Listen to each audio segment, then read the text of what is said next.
I am Iffat. आज हम अपना जो लेक्चर 10 जो है हमारा स्टार्ट करेंगे और इसमें जो है सेकंड चैप्टर जो है structure of atoms unit number 2 जो है उसको हम स्टार्ट करेंगे।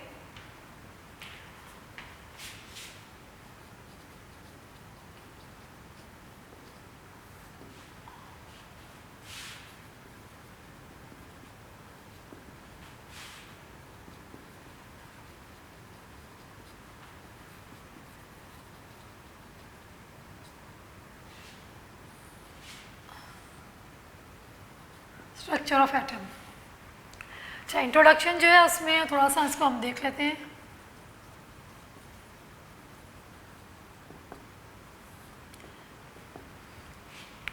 इंट्रोडक्शन में ये है कि सबसे पहले जो है Democritus was the scientist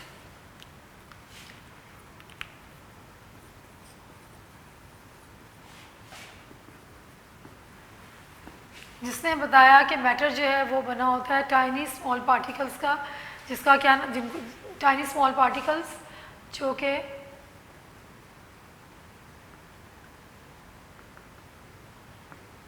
which are indivisible.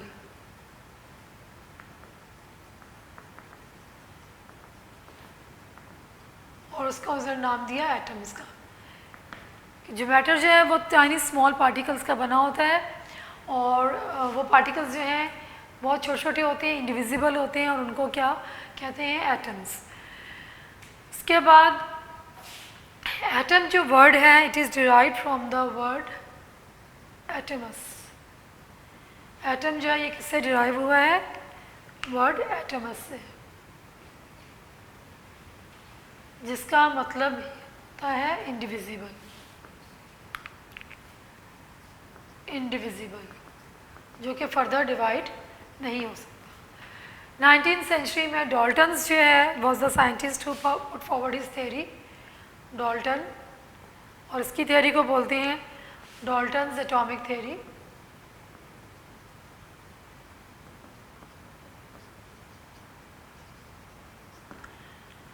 इसने according to him all the matter or the elements they are made up of tiny particles which are indivisible। इसने भी यही बात कही कि वो फर्दर जो है वो डिवाइड नहीं हो सकता।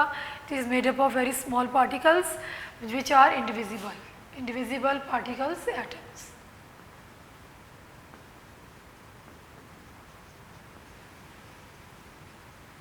लेटर ऑन 20th सेंचुरी में साइंटिस्ट जो हैं और जो हैं जिसमें कि Rutherford, Bohr's, Goldstein, J Thomson, इन्होंने काफ़ी डिस्कवरीज की और इन्होंने डिस्कवर किए इलेक्ट्रॉन्स, प्रोटॉन्स और न्यूट्रॉन्स और एटम्स के अंदर जो है सब एटॉमिक पार्टिकल्स प्रेजेंट होते हैं, उनको डिस्कवर किया।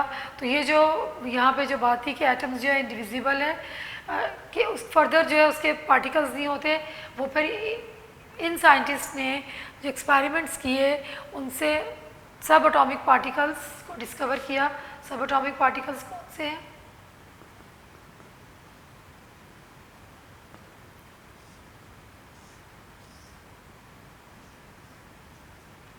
इलेक्ट्रॉन,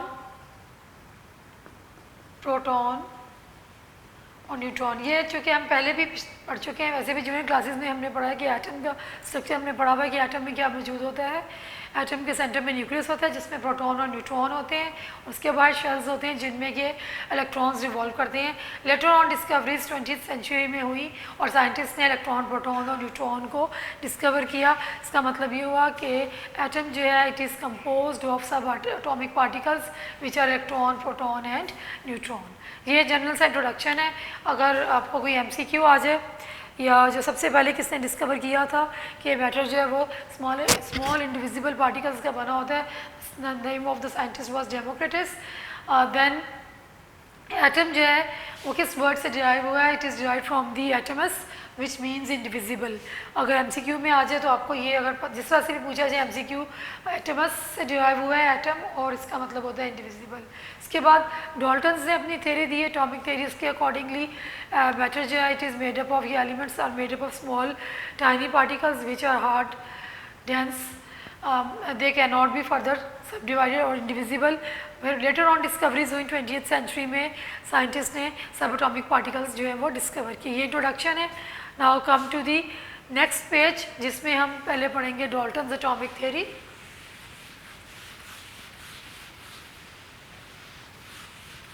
स्टार्ट जो है पेज का उस पर सबसे पहले जो है हमने किसको पढ़ना है? डाल्टन्स एटॉमिक थ्योरी को।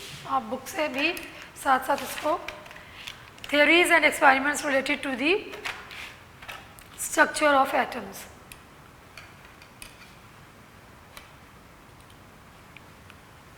सबसे पहले हम पढ़ेंगे डाल्टन्स एटॉमिक थ्योरी। डाल्टन्स ने दिया था सबसे पहले।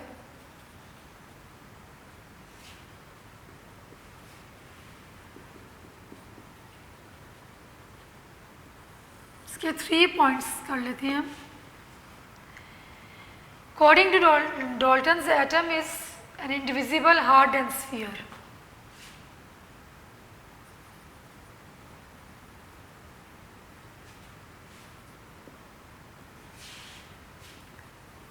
Indivisible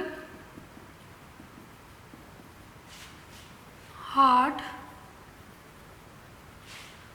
dense sphere। एटम क्या होता है? वो इंडिविजिबल होता है और हार्ड होता है और डेंस स्फीयर यानी कि स्फीयर की फॉर्म में होता है। Number 2, atoms of an element are alike. किसी एक भी एलिमेंट के जो तमाम एटम्स होंगे वो एक जैसे होंगे। अलाइक का मतलब किसी भी एलिमेंट के तमाम एटम्स जो हैं वो एक जैसे होंगे। थर्ड आप इसको क्या लिखेंगे?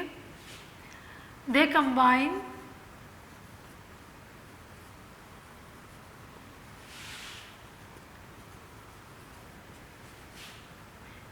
in different ways to form compounds।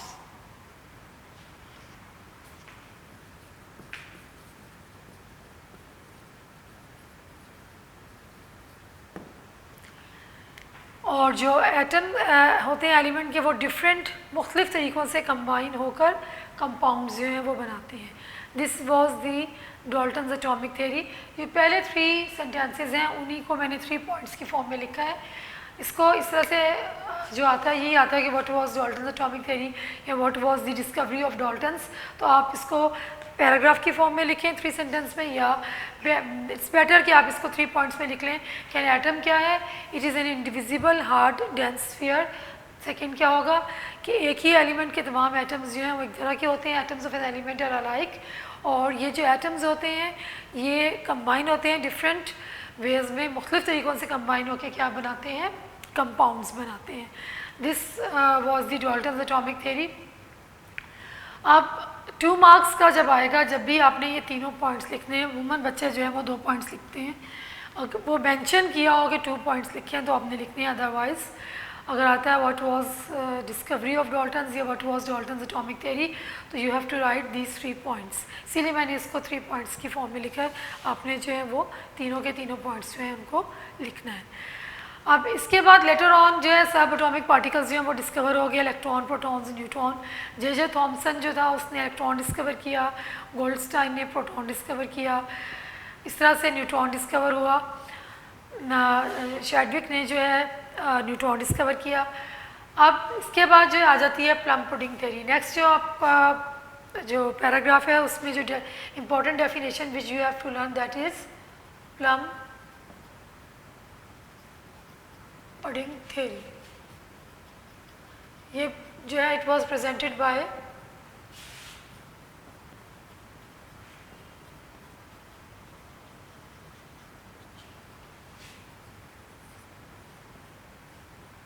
J Thomson.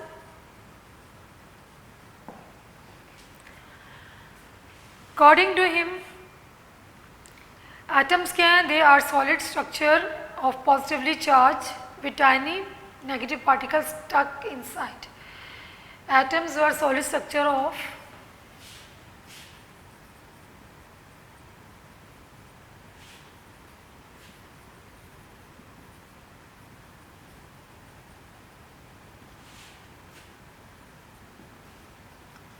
of positively charged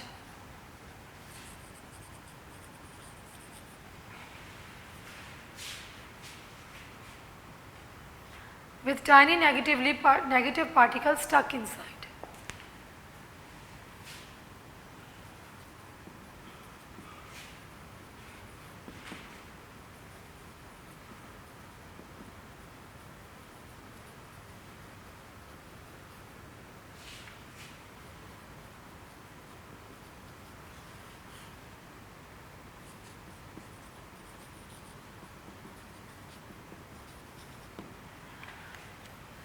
J Thomson के अकॉर्डिंगली इसने जो प्रेजेंट की थी theory, that is plum pudding theory.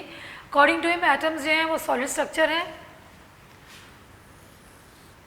Positive charge, जिसमें के नेगेटिवली चार्ज पार्टिकल्स जो हैं वो स्टक हुए हुए inside. This was the plum pudding theory. और उसको वो कहता है like plum in the pudding.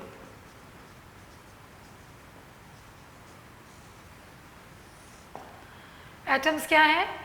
Atom क्या होता है? उसमें सॉलिड स्ट्रक्चर होता है, हार्ड स्ट्रक्चर होता है पॉजिटिव चार्जेस का, जिसमें के टाइनी नेगेटिव पार्टिकल्स जो हैं उसके अंदर स्टक हुए होते हैं, जैसे कि पुडिंग में प्लम्स होते हैं. सो इसने उसको कंपैरिजन किया है, इसकी एग्जांपल दी है like plum in the pudding. और उसको जो उसकी ये जो डिस्कवरी थी उसका क्या नाम है? Plum pudding theory. ये भी शॉर्ट में आता है कि what was plum pudding theory. तो उसमें आप लोगों ने एंड हु प्रेजेंटेड इट, तो बच्चे अमूमन पूरा क्वेश्चन नहीं पढ़ते, उसको छोड़ देते हैं. हु प्रेजेंटेड इट में आएगा J Thomson presented the plum pudding theory. और उसमें आ जाएगा कि डेफिनेशन के atoms were solid structure of positively charge with tiny negatively charge particles stuck inside like plum in the pudding.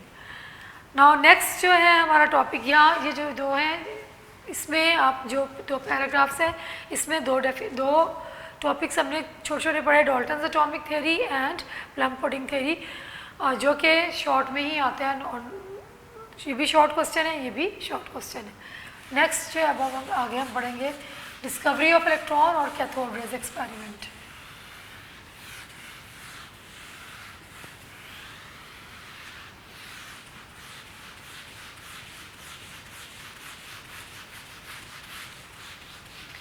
कि इलेक्ट्रॉन जो है वो किस तरह से डिस्कवर हुआ. Cathode rays and discovery of electron.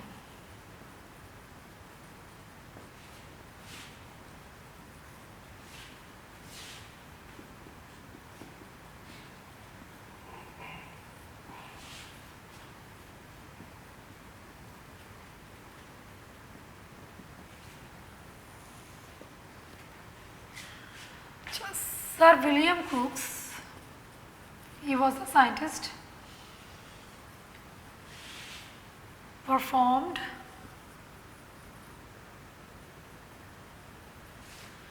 discharge tube experiment.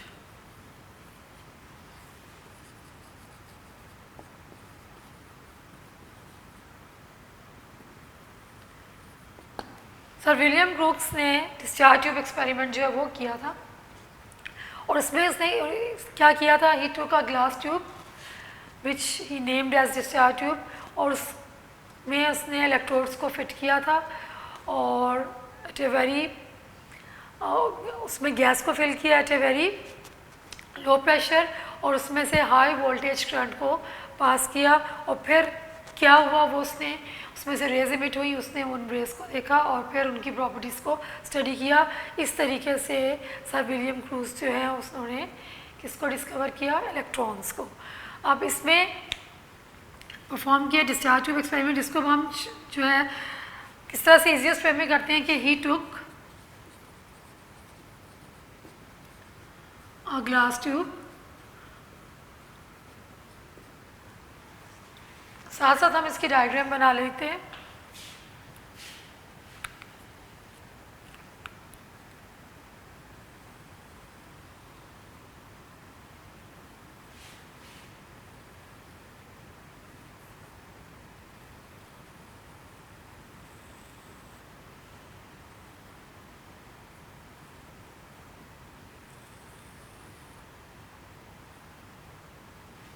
एक glass tube Lee, he took a glass tube,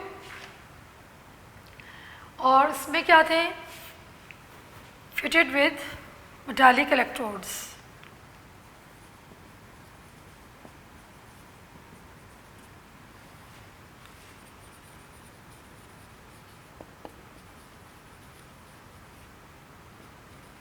metal के बने हुए इलेक्ट्रोड्स, यानी कि मेटल की प्लेट्स थी, चूँकि उनको कनेक्ट करते हैं बैटरी से, तो हम उधर से करंट पास होता है, तो उसको हम क्या बोलेंगे, इलेक्ट्रोड्स। अब यहाँ पे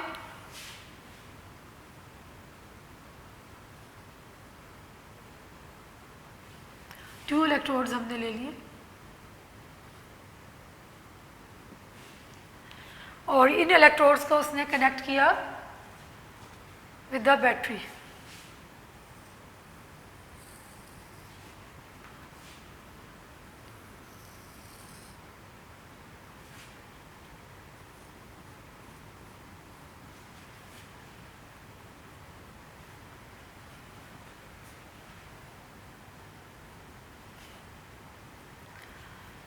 और यहाँ पे वैक्यूम पंप है। क्यों यहाँ पे वैक्यूम पंप क्यों लगाया जाता है, ताकि इसके अंदर प्रेशर जो है उसको क्रिएट किया जा सके। और इस ग्लास ट्यूब को जो है उसको फिल कर दिया गया गैस के साथ, किसी भी गैस के साथ उसने इसको फिल कर दिया। और इसमें जो प्रेशर था, the pressure inside the tube was kept as 10⁻⁻⁴ atmosphere, जो कि वैक्यूम पंप से क्रिएट किया गया।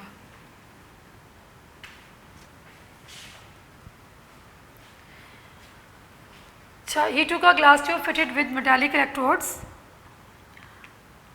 These electrodes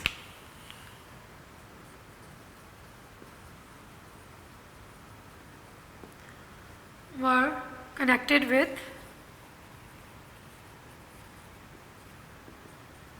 high voltage battery. Electrodes को कनेक्ट किया हाई वोल्टेज बैटरी से। The pressure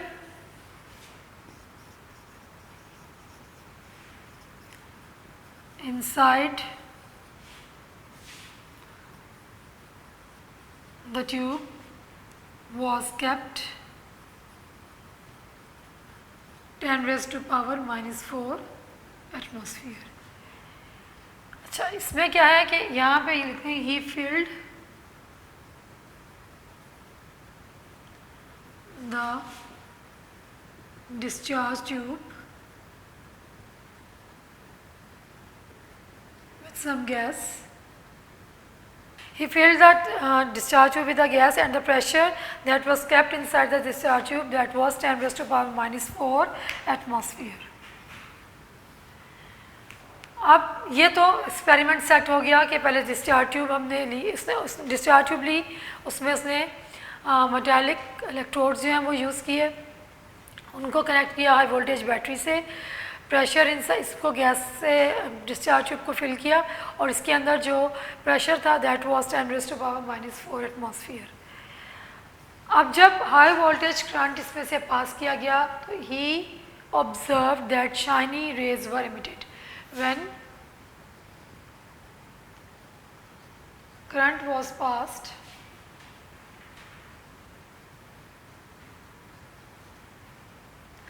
he observed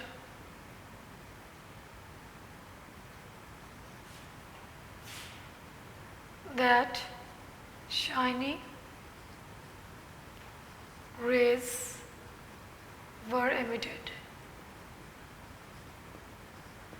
from the cathode. इसने ऑब्जर्व किया कि कैथोड से शाइनी रेज जो है वो एमिट होती हैं, जो कि मूव करती हैं टूवर्ड्स एनोड।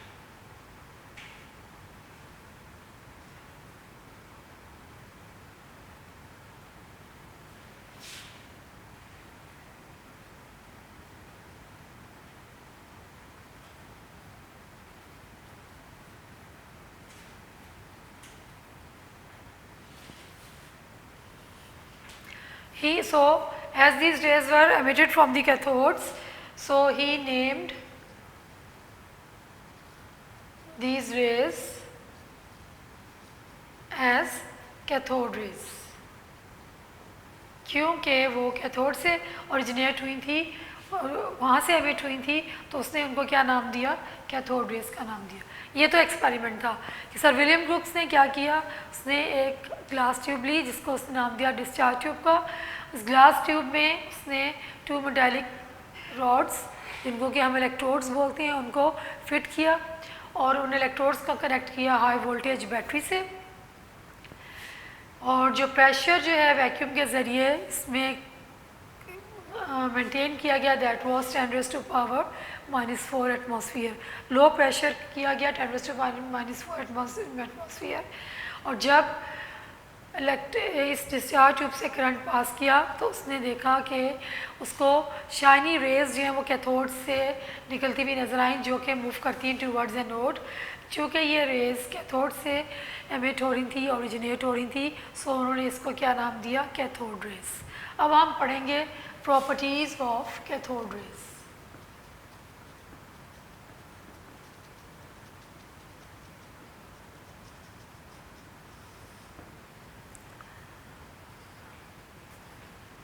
ये जो है एक्सपेरिमेंट तो हमने पढ़ लिया। अब जो रेज जो थी जो एमिट हुई उनकी प्रॉपर्टीज़ उसने स्टडी की। अब हम जो है उसकी प्रॉपर्टीज़ पढ़ेंगे। फर्स्ट प्रॉपर्टी क्या है,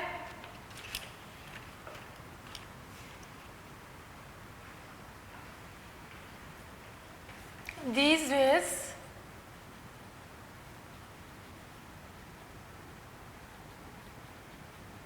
travel perpendicular to the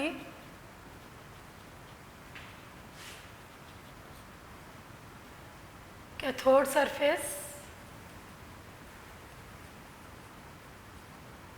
towards anode। अच्छा, वन मोर थिंग, ये मुझे भूल गया, ये जो इलेक्ट्रोड जो है this one which is connected with the negative terminal of the battery, that is called cathode, और ये वाला जो इलेक्ट्रोड है जो कि पॉजिटिव टर्मिनल से अटैच्ड है, दैट इज़ कॉल्ड एनोड। जो metallic rod positive terminal of the battery से अटैच है उसको हम बोलेंगे एनोड, और जो नेगेटिव से अटैच है दैट इज़ कॉल्ड कैथोड।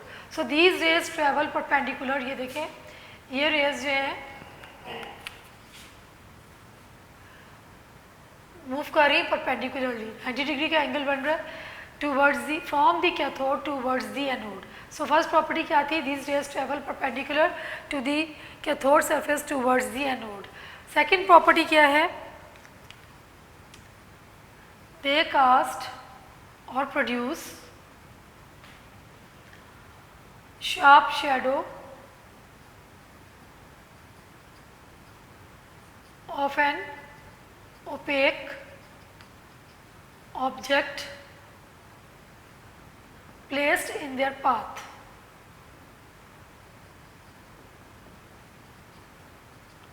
इनके रास्ते में अगर कोई ओपेक ऑब्जेक्ट वो होता है जिसकी दूसरी तरफ से हम कुछ देख नहीं सकते, we can not see on the other side, that substance is known, that object is known as opaque object. तो अगर इनके रास्ते में कोई ओपेक ऑब्जेक्ट रखा जाता था तो ये उसका शेडो प्रोड्यूस करती थी।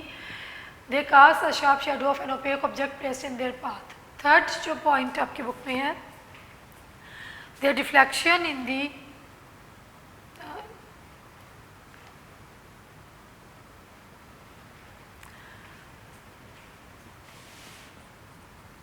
they deflect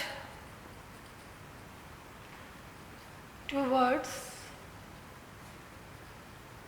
positive electrode in the electric field, which shows that they carry negative charge. जाहिर है ये आपको पता है कि जो चीज़ पॉजिटिव से नेगेटिव की तरफ जाएगी या नेगेटिव से पॉजिटिव की तरफ जाएगी तो उस पर कौन सा चार्ज होगा, दे डिफ्लेक्ट टूवर्ड्स पॉजिटिव। जो कि पॉजिटिव इलेक्ट्रोड यानी कि एनोड की तरफ मूव कर रही हैं, इनकी मूवमेंट जो है वो एनोड की तरफ है, it means that they carry negative charge. ये पॉजिटिव की तरफ अट्रैक्ट हो रही है in the electric field, it means they carry negative charge. Fourth point,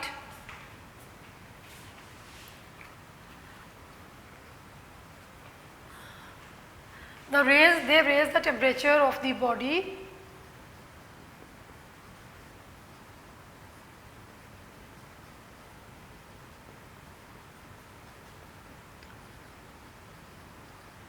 on which they fall. ये जिस चीज़ से भी टकराती थी उसका टेम्परेचर जो है हाई हो जाता था. अगर ये यहाँ पे टकरा रही है यहाँ या कहीं भी, तो क्या हो रहा था कि उस जगह का टेम्परेचर जो है वो ज़्यादा हो जाता था. They raise the temperature of the body on which they fall. Fifth point क्या है कि जे थॉम्सन ने इनका चार्ज भी फाइंड आउट किया और मैस भी फाइंड आउट किया और उनकी रेशियो फाइंड आउट की. J Thomson find out their charge over mass, that is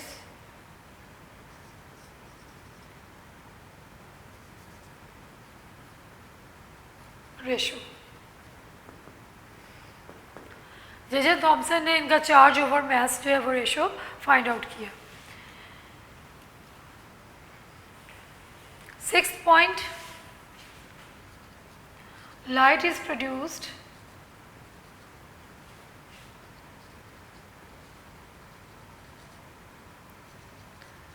when they hit the sides of the discharge tube. जब ये डिस्चार्ज ट्यूब की साइड्स को हिट करती थी, टकराती थी, तो क्या प्रोड्यूस होता था? लाइट प्रोड्यूस होती थी. सेवंथ पॉइंट क्या होगा कि ये जो डिस्चार्ज ट्यूब थी इसमें कोई भी गैस फिल की जाए या कोई भी मेटालिक इलेक्ट्रोड्स यूज़ की जाए तो क्या होता था? सेम रिजल्ट ऑब्टेन होता था, यानी कि same type of result rays were produced. Seven point भी यही है कि no matter which gas is filled or which electrodes are used in the discharge tube, same rays were produced. Same cathode rays, मैं short करके लिख रही हूँ, आप बुक से इसको कम्प्लीटली सही तरह से याद कीजिएगा. were produced no matter which gas or electrodes are used. कोई भी गैस फिल कर लें और कोई भी किसी भी मेटल के इलेक्ट्रोड्स यूज़ कर लें, हमेशा सेम रिज़ल्ट जो है वो प्रोड्यूस होता था.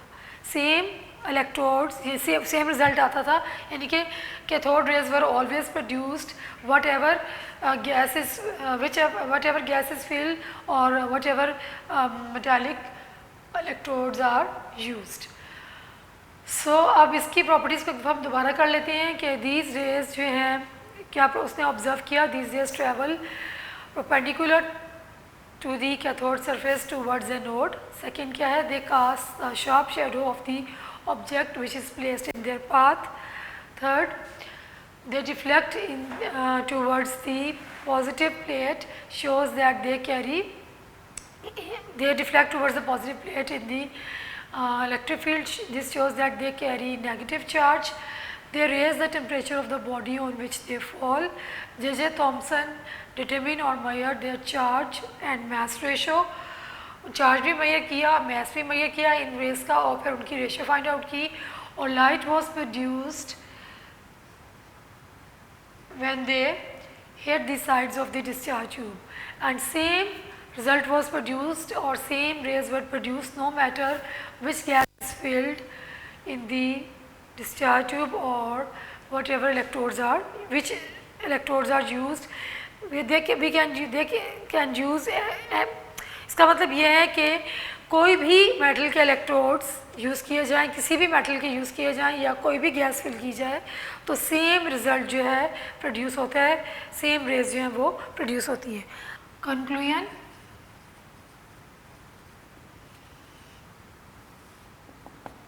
इन प्रॉपर्टीज़ को स्टडी करने के बाद सर विलियम क्रूस ने क्या कंक्लूड किया?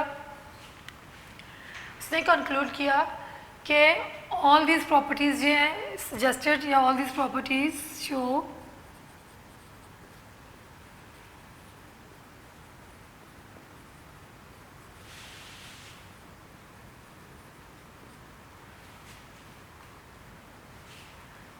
that the nature of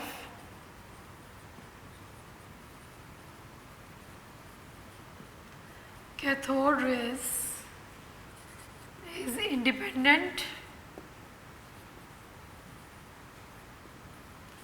of the nature of gas or material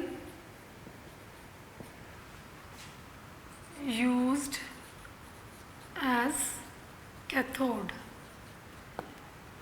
के प्रॉपर्टीज़ जो हैं ये स्टडी करने के बाद उसने ये कंक्लूड किया कि जो कैथोड रेज जिनको नाम दिया गया जो रेज एमिट होती थी इनकी जो नेचर जो है वो गैस की नेचर पे और जो कैथोड का जो मटेरियल हम यूज़ कर रहे हैं उसके ऊपर डिपेंड नहीं करती क्योंकि कोई भी गैस यूज़ कर लें कोई भी मटेरियल यूज़ कर लें same result was produced.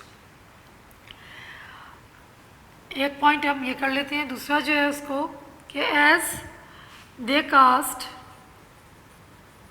These rays cast the sharp shadow of an opaque object. This suggested that these are not rays, they are fast moving particles.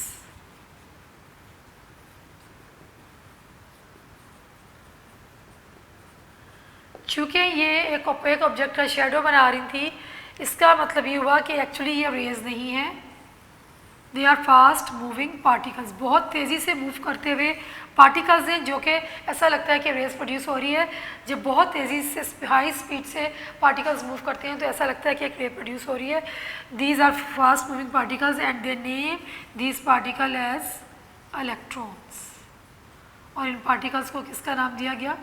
Electrons का।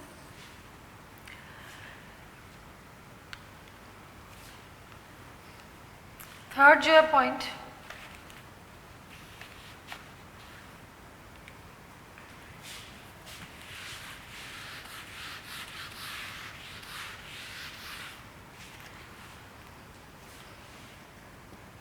since all materials means कि all gases or all type of cathode material used produces same result or same type of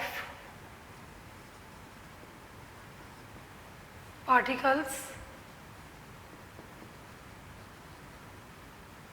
it means all substances contain these electrons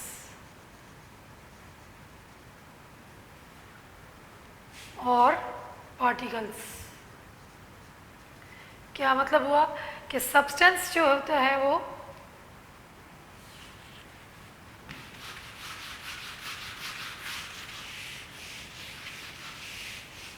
कोई भी substance जो कि हम पहले भी पढ़ते आ रहे हैं पिछले चैप्टर में भी, किसका बना हुआ होता है? एटम्स का। कोई भी सब्सटेंस जो है वो किसका बना हुआ होता है? एटम का। और एटम्स जो हैं उनमें फिर कोई भी सब्सटेंस जब यूज़ किया गया, कोई भी गैस यूज़ की गई और कोई भी मटेरियल यूज़ किया गया तो सेम रिजल्ट प्रोड्यूस हुआ। इसका मतलब क्या है कि हर सब्सटेंस के जो एटम्स होते हैं उनमें क्या प्रेजेंट होते हैं? They are composed of electrons. So then onwards electron was considered as the fundamental particle of an atom। कि तमाम सब्सटेंसेस जो हैं वो किसके बने हुए होते हैं? वो एटम्स के बने हुए होते हैं। और एटम्स में क्या प्रेजेंट होता है? तमाम सब्सटेंसेस के एटम्स में क्या प्रेजेंट होता है? इलेक्ट्रॉन्स प्रेजेंट होता है। Since onwards then electron is considered as fundamental particle of an atom. So in this way the electron was discovered. क्या इसमें हमने पढ़ा, इसको एक दफ़ा हम रिव्यू कर लेते हैं कि सर विलियम क्रूक्स ने जो है वो कैथोड रेज एक्सपेरिमेंट किया और डिस्चार्ज ट्यूब एक्सपेरिमेंट किया जिसमें कि इलेक्ट्रॉन को डिस्कवर किया। उसमें क्या था कि उसने एक glass tube Lee, he took a glass tube which he named as discharge tube, fitted with metallic electrodes, and these electrodes they were fitted with the high voltage battery. The pressure inside the discharge tube was kept as 10-4 atmosphere, and when electric current was passed through the discharge tube, shiny rays were emitted, and he named these rays as cathode rays because they were emitted from the cathode. Then he studied the properties of these rays. According to him, these rays travel perpendicular to the cathode surface towards the anode. उसके बाद क्या, they cast the sharp shadow of the object placed in their of an opaque object placed in their path. Their movement in the electrical field shows that they move towards the positive terminal or the positively charged electrodes. This shows that they carry negative charge. Then they raise the temperature of the body on which they fall.